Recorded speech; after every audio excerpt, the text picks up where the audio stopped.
This information is all about selections and blending modes.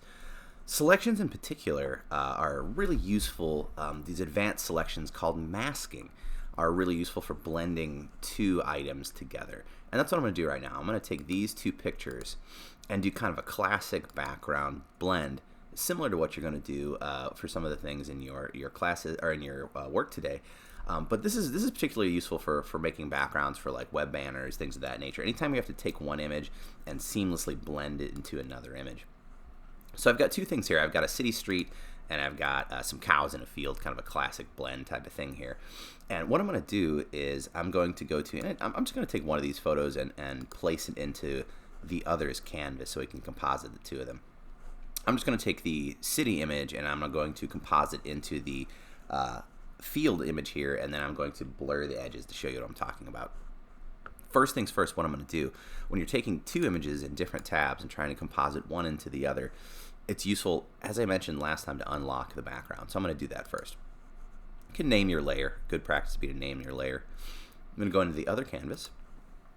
I'm going to hit Command A or Control A if you're on PC to select the entire image. I'm then going to hit Command C or Control C to copy it. Basic Control All and copy. Go to the new palette.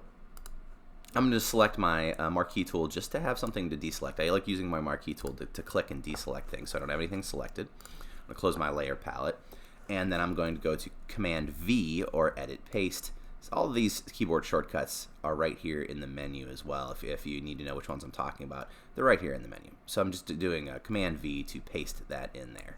So paste. Now, this image is too small, a little bit too small. I need to organize both of these images so I can composite the two together. So I'm going to go to my Move tool. I'm going to hit V on my keyboard as a keyboard shortcut. Go to my Move tool. And I'm going to move this image over to the left.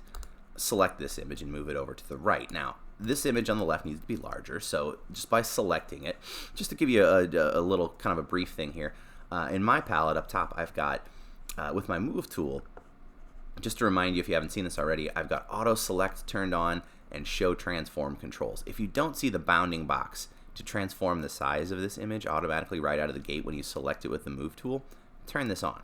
See how that turns off those transform tools? So that's just handy to know. I'm going to size this up, scale this up so that it's a similar size. Now we've got something in the canvas that's similar. Here's another good shortcut for you, keyboard shortcut.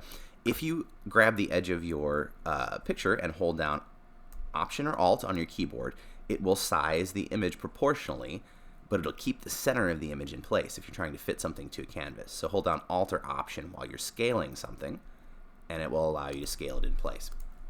Okay, there we go. Now I've got half of the image on the left, the street image, and half of this composite will be the image on the right. So now that I have my image is placed, I'm going to select the top image with my Move tool. Go to my layers. This is the image on top. I'm going to go ahead and just double click the name here and name it City. And I'll name this one just so I don't get confused which is which. I'm going to select my city layer now. And now I'm going to go down to, there's a whole suite of things down here in the bottom of your layer palette that are really useful. One of those is the layer mask. Layer masking is really useful stuff. When you click layer mask, it adds a separate tab on your layer here. This is a mask layer. Anytime you see this little chain icon with a white kind of a plate here, this is a mask. What does a mask do? Think about an actual mask. When you put a mask over your face, it allows you to change the composition of this thing here, but without touching the original image. We're talking about non-destructive editing. What does that mean? What you want to do is you select anything you've put a layer mask on. You select the layer mask, go over to your tools, go to the paintbrush tool. Paintbrush tool on the left, just hit B for brush. Something important to know about masking and selective mask editing. It works on luminance values. What do luminance values mean? We're talking about light and dark. Luminance, light values and dark values. Black, the color black and the color white. Down here in your color picker, this is really helpful. This little arrow here.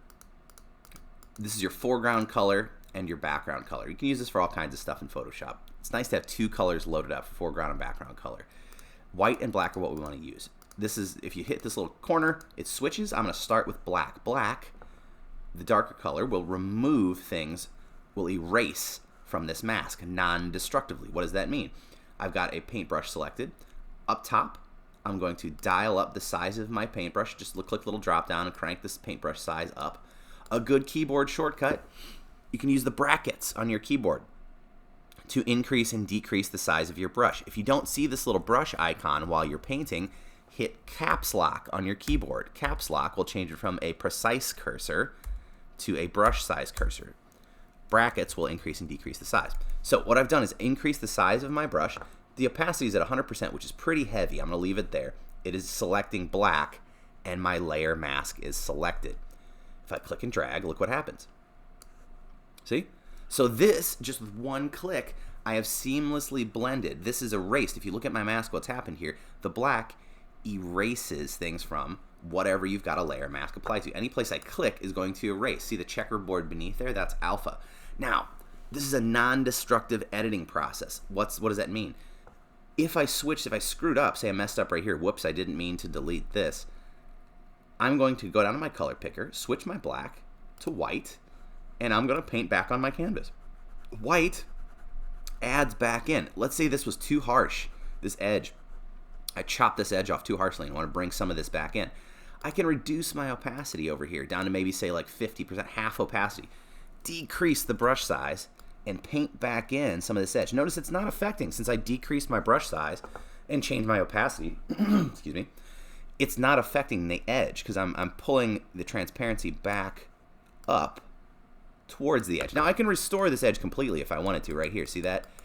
I can bring it completely back in, or I can go back to black and I can paint it right back out in a more precise way. So it's just a couple of clicks. This is non-destructive editing in Photoshop. Anything you put a mask on top of and use black will erase from that. When you're trying to crop someone, this is classic when you're trying to crop somebody out from a picture. Say I was trying to crop this person out. This is a great way for going in, say if I dial this up to 100%, of erasing very, very quickly, cropping someone out of a picture and erasing the background around them. There we go. See, as I erase this, I paint around here. Now I'm doing a very sloppy job. I haven't zoomed in at all here. But you can very quickly see how I could blend as if she's walking into the field. I could blend her into the background picture with just a few clicks.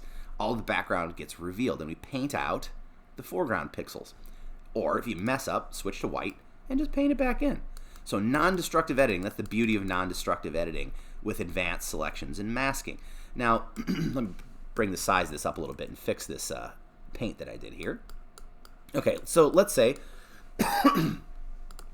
I've got all of my things composited in, and then I want to change the blending. The other thing we're discussing is blending modes. These are blending modes. Blending modes are just different ways that your layers react with light. As I roll through these blending modes, you can see any place my two images are overlaying, we have different light blending. This just simulates different ways that the image could be blended with light. I wouldn't suggest like memorizing these or anything, but it is useful. Look at like linear light, how much harder that image looks. This is just kind of an effect. These are screen-based images, FYI.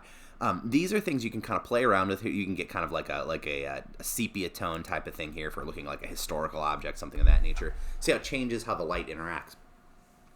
FYI, these apply to screen-based designs. Don't use blending modes on print-based designs. These literally change how the ink interacts with the other layers.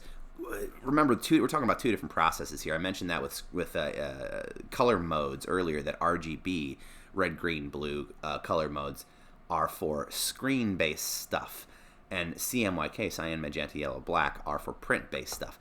I would not recommend using blending modes with cyan, magenta, yellow, and black.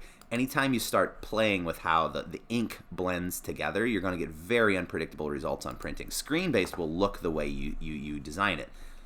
Print-based, the inks will change based on how you change these interactions, so be kind of careful. As always, any questions, feel free to email me, send me a message, and I will answer your questions about advanced selections or blending modes.